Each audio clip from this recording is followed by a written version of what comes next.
Hi guys! Ito nga pala, more than 1 year na palang wala si Papang at ngayon ko lang ipopost ito. Ito nga pala yung gulgol na tinatawag na tradition dito sa La Union.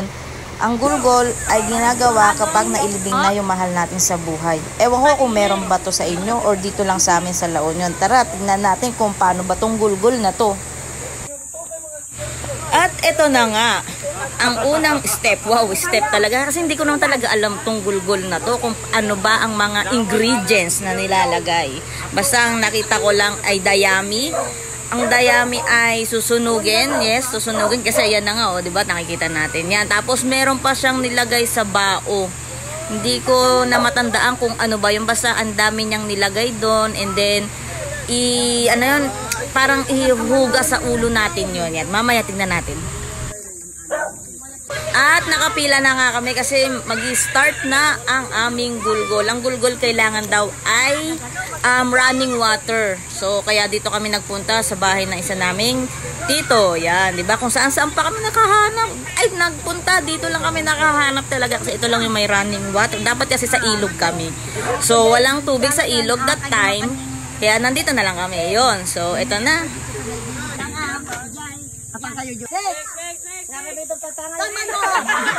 Si Mamang makulit, gusto pang maggulgulot. Ligo ata ang gusto, ligo.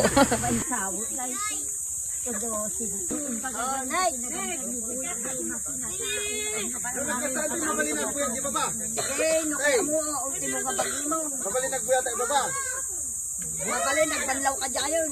Jai, umuna kayo kami dyan. Sukat kang to dyan balayan. Jai, ikutan. Nagbayad natin. Ubing na ito, ipapaubing. Pura na yung ulo, huwag mong inumin. Sayang, hindi niya mabalik yan rin. Paano ang gamay ka matapsaman ka mo?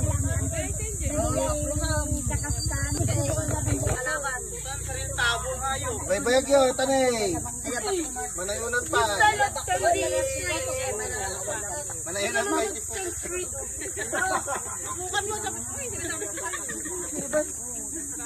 Manayunan tiputot. Yan tuloy, nahoy ka tuloy kasi ang dami mong daldal eh.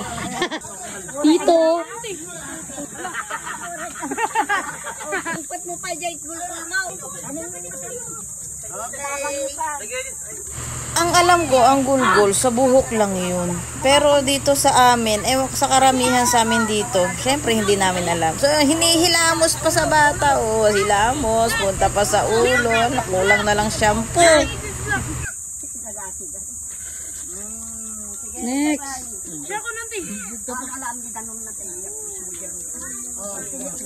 Yan, tapos na.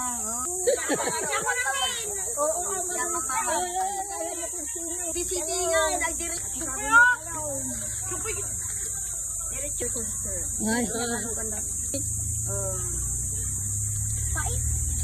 KitKat. Maganda ba? Ulit ka. At dito na nga nagtatapos ang gulgol namin at sa bahay na lang kami magbabanlaw at maliligo ng maayos kasi meron pa kaming mga gagawin doon na kung ano-ano.